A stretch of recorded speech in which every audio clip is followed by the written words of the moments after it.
So dito nga po mga kalingap mga ka-EDSI, Kuya Val ng hihinayang at Kalingap Endo hindi naka.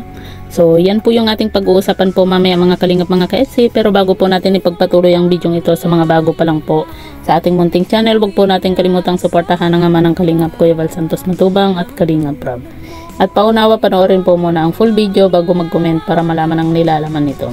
So dito nga po mga kalingap mga ka-EDSI, pag-uusapan lang po natin yung patungkol nga po sa ating naging thumbnail na Kuya Val ng hihinayang at Kalingap Edu hindi naka. So yan po mga kalingap, grabe.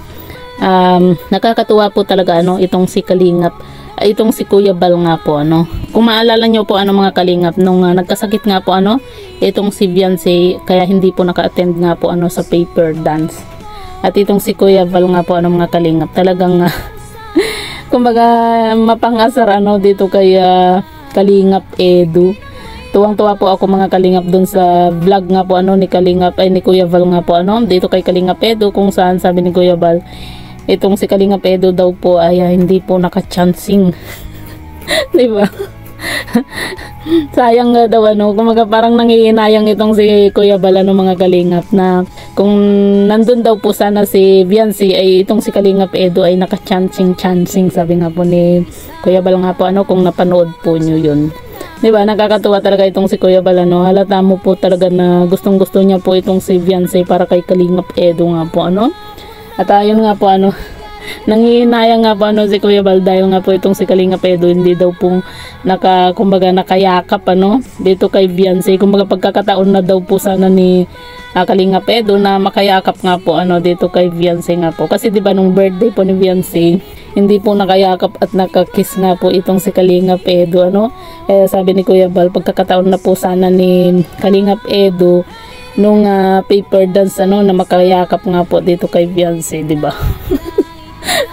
Diba nakakatuwa itong si Kuya Val lalo na nung sinabi po niya na yung chancing sabi nga po niya, diba? Talagang pampagod vibes lagi itong si Kuya Val at talagang bukang bibig nga po niya itong si Beyonce, diba? Talagang halata mong botong-boto po itong si Kuya Val dito kay Beyonce para kay Edu nga po At ayan nga po mga kalingap mga ka-EDSI, excited na nga po tayo sa 13 ba kung hindi po ako nagkakamali, yung sa paper dance nga po at yun nga magkakasali na po itong si Beyonce.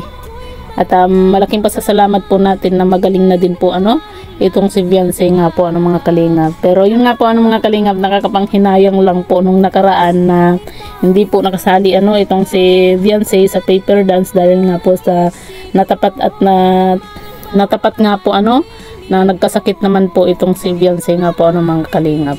So yan po mga kalingap mga ka-EDSI, sino po yung nakapanood nga po dun sa vlog nga po ni Kuya Val, kung saan talagang nakakatuwa po yung sinabi nga po niya dito kay Kalingap Edu nga po na hindi daw po naka-chancing itong si Kalingap Edu kay Beyonce, pagkakataon na nga daw po niyang makayakap, diba? So yan po mga kalingap mga ka-EDSI, po yung masasabi nga po ninyo dito, at i-comment nyo lang po sa ibaba at babasahin po natin isa-isa.